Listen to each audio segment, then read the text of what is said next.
Few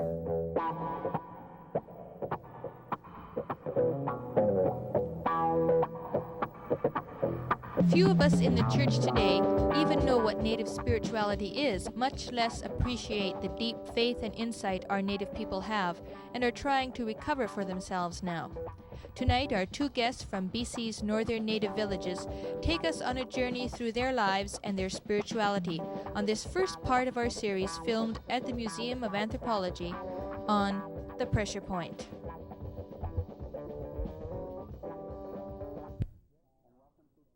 Good evening. I'm Alvin Dixon, and welcome to Pressure Point. Our guests tonight are Marie Wilson and Vi Smith from Hazelton. Perhaps, Marie and Vi, you could tell us specifically who you are and where you're from. Vi? I'm Vi Smith. I'm a Gitxan from the northern part of BC. I live in Hazelton. Marie? I trace my origins to Gitxan, and I live in Hazelton. I'm married, I'm a grandmother, I've been a researcher, and consider myself a humanist. Tell us who the Gitxan are. I'll leave that to Vi. The Gitxan people are from the Skeena River. That's the name, that's what we call our river, Gitxan.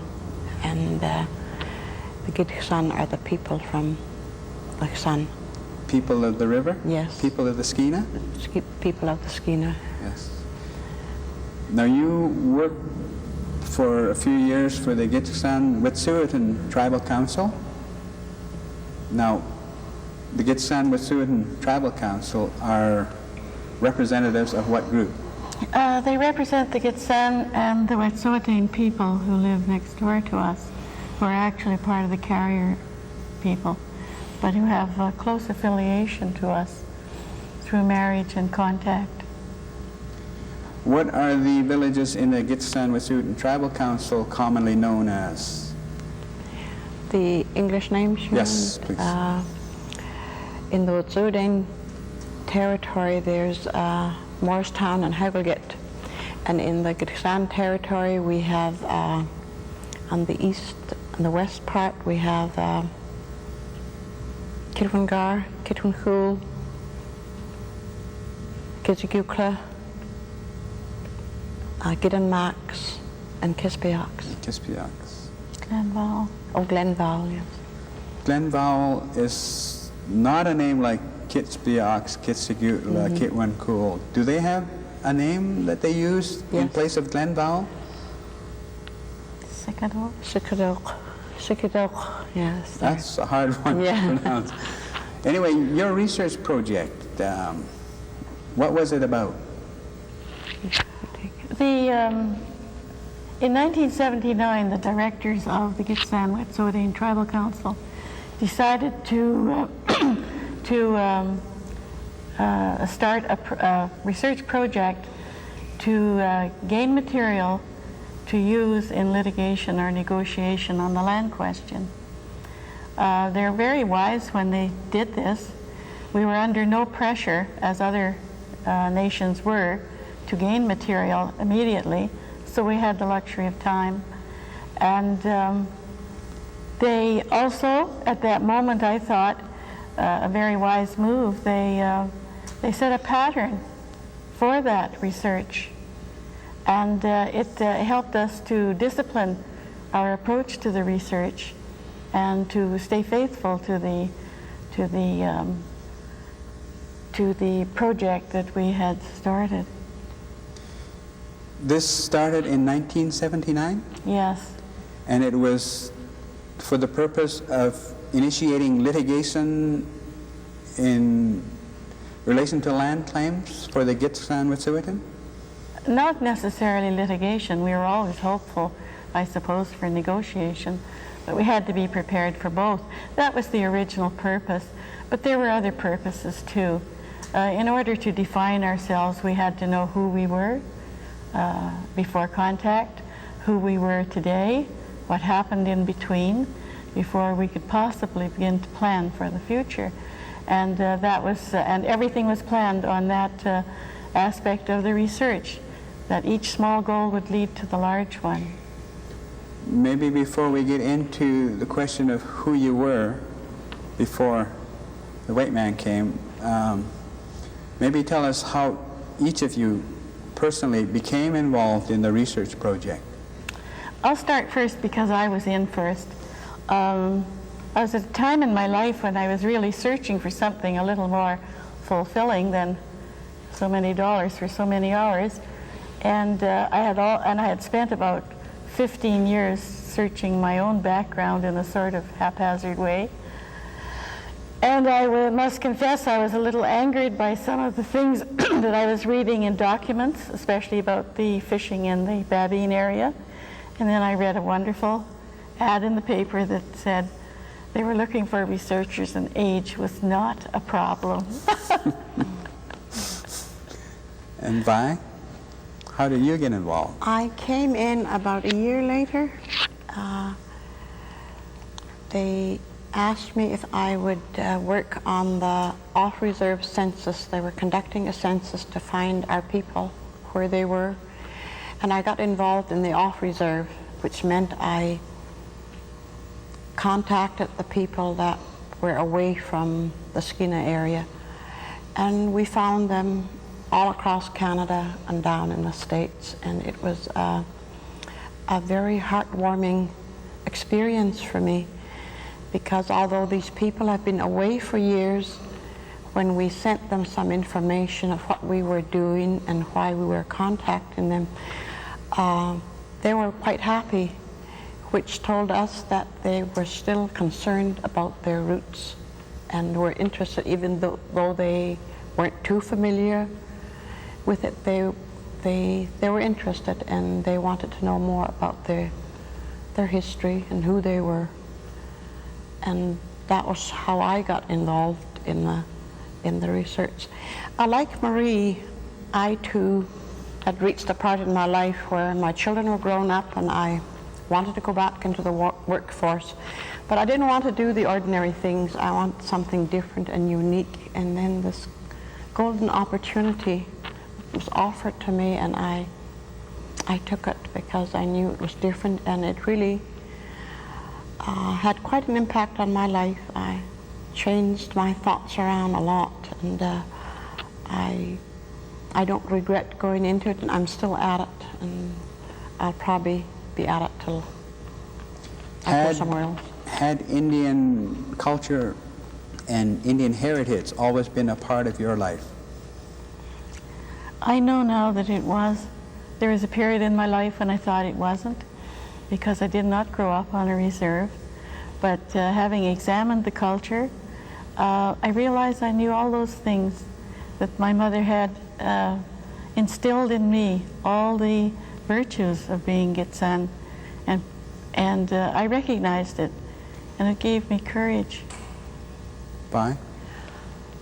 Yes, it's always been a part of my life. I didn't give it that much thought. It was just something that was part of me. When I went into the research, I wasn't too sure how much I knew about my own people. But as I talked to the elders, I realized that there was something in the back of my mind that was surfacing, and it just made me a stronger person. And I realized that I knew it all the time, but I just hadn't given it any thought. Now, do you both, or do either of you speak the language of the Gitxaat? I don't. Vi? I do. And you've always spoken it? Yes. A little bit about education then. You were raised off the reserve. Vi, Yes. were you on the reserve? Yes. All your life. Could you tell us then, you mentioned, Marie, about who we were before. Could you talk a little bit about that?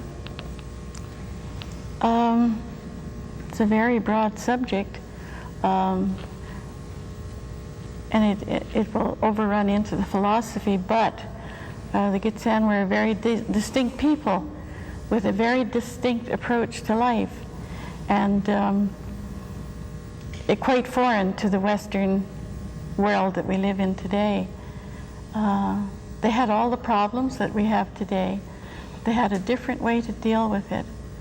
And they lived very complete lives. They were well aware of professionalism, of self-control, self-knowledge, self-government. They understood all these things well. And when we speak of spirituality, that was the heart of Gitxsan culture. Mm-hmm. Now let's get into the question of the research and your approach to the research. How was it different from your perspective as, say, a research project done by university academics? We went to Carleton. 6 of us were selected, and we went to Carleton, and we learned the concepts. University in Ottawa. Yes. And we did learn the concepts and procedures of a research program. But it had a Western flavor, of course, and backing. Very direct, very terse, very much to the point. And our research was different because we had to accommodate our backgrounds. We were researching ourselves, and we knew that our people at home would not. It's so un-Indian to go in and ask personal questions, to look a man of authority or a woman of authority in the eye and ask personal questions of them. There is a procedure that you go through. There is a very formal communication system with Gitxsan, and we chose to go on the ethics and the morality and the etiquette of the Gitxsan people. We knew that they would forgive a stranger, but they wouldn't forgive us. We had to know better. So we had to approach in a way that was appropriate to our own culture. We had the same goals. We made sure that we accommodated the procedure so it would be acceptable to our peers in other research groups, but we did so using the ethics and morality of the Gitxsan people. Could you tell us about the ethics and the morality of the Gitxsan people? That would take us into spirituality. Is that you go in that direction right now? Yes. Yeah. Our people always believed that in order to live a successful life or to survive, let's remember that was the name of the game in that particular time, in order to survive, that they always had to do what was right and good, and to accommodate their other partners in creation. That is all life form. They respected all life form, and I can remember in my own childhood and in my own family that my mother always told me that if I went to her with a problem, she would always say, we talk about it, and then she would say, now it's up to you. You search into your heart and you do what you think is right and good. And I think we approach the research with that thought in mind. You mentioned having to respect and ask questions of people in authority or people of authority. Now, who would these people be? The people who held the names, who held the responsibilities for territories. These are the people who speak. No one else will speak for them. It's not acceptable that I should speak for Vi. Vi must speak for herself, and so we had to accommodate that by going to the proper people who held the power of the stories and the authority that goes with that name, which is eternal. Men and women pass through it. The name is eternal. And so they have the right to speak for all the people. Well, tell us about who holds names and in what relation those names have with, say, land and possession of land or use of land. I'll get you to answer that one, Vi. Each house within a tribe, like for instance, I am a Fireweed, and in that house is a chief. My particular chief's name is Qail, and he is the one that speaks for the family. We selected him for we believed that he would be a good man and that he would never bring shame on the family. A chief was always chosen for his virtues, his knowledge of what is right and what is good. So whenever we have gatherings, it is this chief that speaks for us. He confers with the family and gets their thoughts on it, but in the end he speaks for us. And he speaks for the land that we own. He tells us where we can go if we wanted to hunt or to gather resources on that. He tells us, he makes us aware of the territory that are ours within that family group. And you may know that the Gitxsan are a matrilineal group, and that we gain our territory, our history, our names through our mother. And we have the elders who speak for us. Now, you used two names. You used the word name and you used the word chief. Now, does the chief own the land, or does the land go with the name? And whoever happens to have the name has the authority over the land? The name goes with the land. The name goes with the land, and the chief just happens to have that name for a period of time. Yeah. Until he has died, or can he pass it on to somebody else, or can it be taken away from him or her? I have never known it to happen in my lifetime, but a long time ago, if a chief was not worthy and he was not conducting himself and not working for the benefit of the people, the name could be taken away, and we have a term in Gitxsan that he gets blown out. That's the my English translation of it. Yes. Now, the research project, what has been the result of your research project? It's been finished for some years. What is happening now with the research project? Our part of it was finished, but it's going on in other directions. First, Vi mentioned the census. When we came back from Carleton, it was our duty to decide where to start. And we decided that we had to have some definitive point to start. And we decided that we would find out who we were, where we were, what our economics were, what our social conditions were. And this we did in a census of all the people, roughly 4,500 people. And as Vi said, she did the off-reserve. When we had finished that, we went into the cultural research, and that called for a different approach, as we have told you, a much different approach. And that took a long time to do, because we began with it and we finished it. When we had keyworded it into the computer, we locked the doors and left, and there it is today. And it's there for a very specific purpose, but it's a gold mine for generations to come. They too will have a definitive point to start from whenever they choose to do so. What other research program is happening now with the Gitxsan Wet'suwet'en? Well, there have been many research programs going on. The fishery is one, going on for quite a number of years, training fishery people to work on the river. There is also legal research. There is territorial research, mapping projects. There's economic impact research. There are just many, many forms, because as we went on in the research, our answers simply gave us more questions to ask, and in different directions. And so it's endless. In order to get the whole picture, we just have to keep expanding till we find it. we started out by mentioning litigation and land claims. Could you tell us now what is happening with the Gitxsan-Wet'suwet'en litigation as it relates to land claims?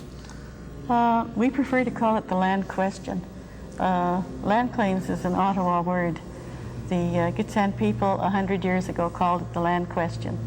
And to this day, their statements on paper are exactly what we're asking today. Now, the Gitxsan-Wet'suwet'en Tribal Council is in the process of a court case. And I'm not too familiar with that. I prefer not to talk about it because I really am not familiar. I have been out of Tribal Council for about a year. But it is coming up shortly, and all of that information is very pertinent to that case. And then that's just one step towards some kind of a reconciliation with history, I guess, where justice will be done. Do you have anything to say on that, Vi? No, I think she said it quite well about the land claims. Our work was mainly to find out things, the way things were done a long time ago, and that's what we do. We have certain people who are in the more political arena of the Tribal Council. Yes. Now, how many people would the Gitxsan-Wet'suwet'en represent in terms of population? 4,500 to 5,000. That includes those who live on the reserve and those who live off the reserve. And the Gitxsan-Wet'suwet'en Tribal Council does not recognize the Department of Indian Affairs identification of Indian. So non-status people are included in that group. Are you both, in terms of Indian Affairs definition of Indian? I am in the most difficult position to say anything about that. I was not, as a child, my father was not Indian, but I am married to a Gitxsan man, but he chose, after serving in the war, to become enfranchised, so my children have had a very difficult time to identify who they are in the schools. They're Indian, but they're not Indian. My husband has no problems. A piece of paper doesn't change his identity, or theirs. But as far as the people in the Gitxsan area, you are Indian? Yes, I am accepted through my mother and my grandmother. Why? Are you, in terms of Indian Affairs, a status Indian? No, I'm not. I married a non-Indian, so I lost my status, but that hasn't changed the way I feel as a Gitxsan. I'll be Gitxsan until I die, no matter what Indian Affairs says. I remember James Gosnell saying, even if they send me to the moon, I'm an Ishka. Yes, that's right. Yes. Now, there have been some new rules about this status, non-status thing. Bill C-31. Yes. What does that mean? What does Bill C-31 mean for Indian women? Again, I hesitate to go into this. Vi and I have had our heads delved into the past for 3 years, and we keep an eye out for what's happening in contemporary world. I think that I think it's a good thing. I don't believe that Indian women had a double load to carry, not only as women, but as Indian women, under the terms where they could be defined by pieces of paper.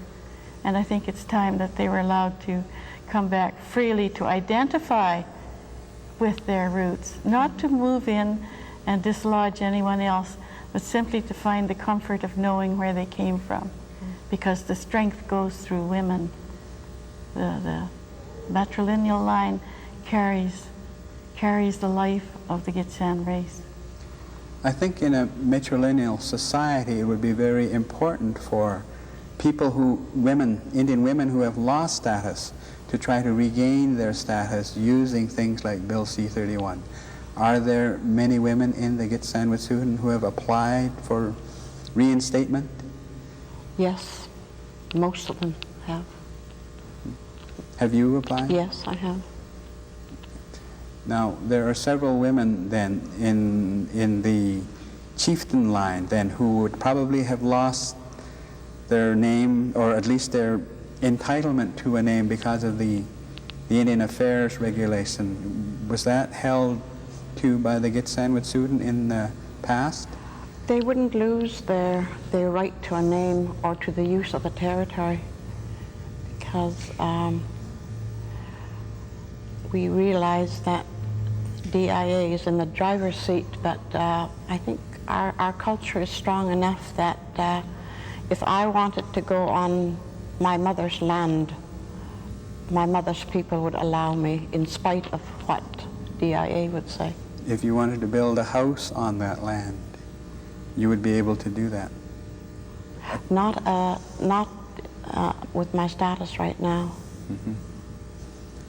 Okay. Then it would present some problems for Indian women, particularly who wanted to return to the reserve lands in order to exercise some of the right to use that land. The question of status becomes very important then in trying to get it back. Yes, the way things are now, yes, it would be difficult.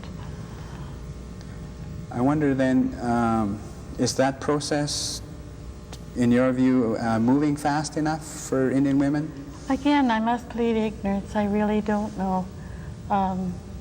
There are so many facets of that problem that have to be solved as they go through this process of unwinding a knot that they did not create. That it will take time, and I think we'll have to be patient. Yes.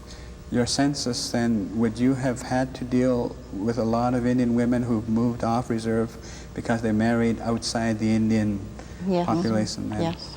And their children would not have status? That's right. But some of those children may want to go back to their roots, as others have. Yes.